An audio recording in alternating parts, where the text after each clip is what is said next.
Raptors are now up 3-0 after winning 104-101 in Toronto. Joel Embiid, we already know he was one of the 5 best players in the NBA this season, one of the 3 finalists for the MVP. And yesterday, he honestly just played like it. It was pretty obvious. It was pretty simple. He was the best player on the court. The playoffs, it's not really hard to really, dissect and analyze. It's just going to come down to whose team's best players can replicate or surpass their regular season form.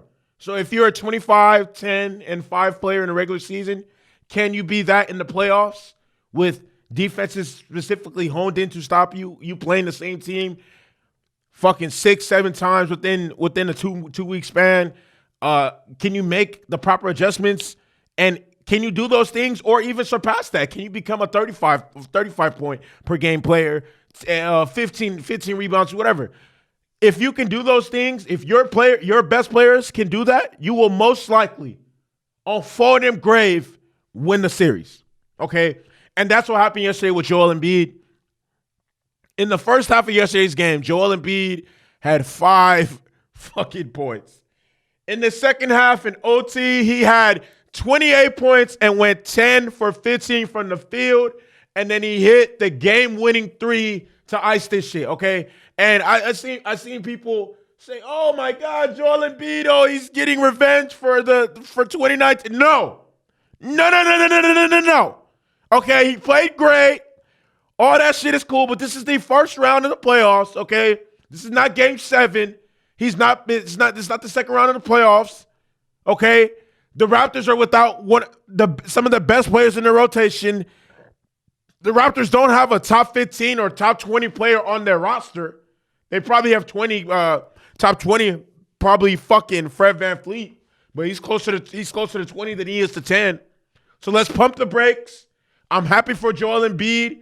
He got him a little playoff moment so that he can remember forever. But let's pump the brakes and let's be realistic and let's be reasonable, okay?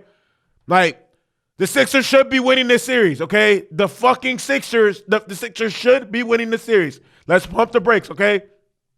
Let's not act like the Sixers are beating the Bucks or beating the Heat, a team that I know they can't beat, okay? Let's slow down, okay? Let's slow down. So that's that. Next thing I want to get into, and I got to rip shit today because I just don't understand how the fuck Pascal Siakam and Fred VanVleet are playing like this. Both of these dudes are on big ass contracts. Big ass contracts. These dudes aren't, and they both came in the same year, 2016. These dudes aren't on rookie contracts. These dudes are on big ass contracts. Why the fuck are they disappearing when their team needs them the most? Pascal Siakam had 2 fucking points in the second half. 2 fucking points. Are you kidding me? Pascal, you make over $100 million. You mean to tell me in the biggest game of the season, you score not 1, but 2 points in the second half?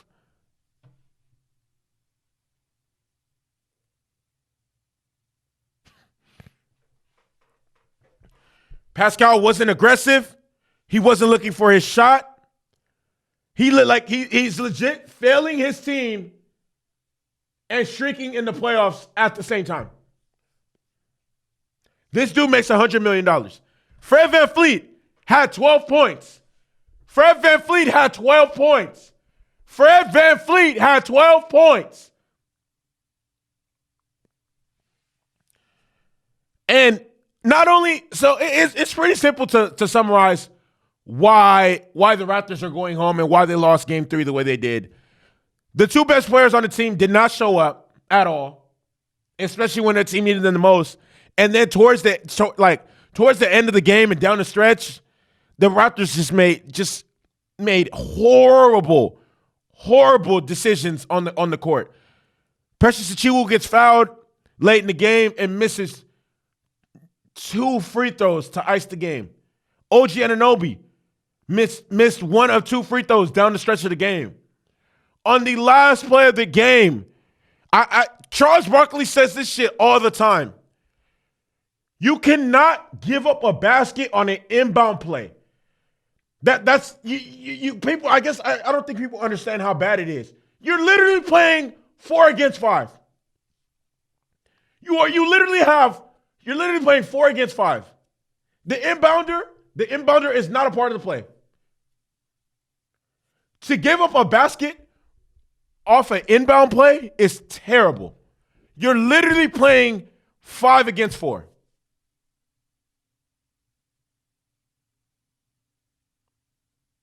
But truthfully, this is what happens.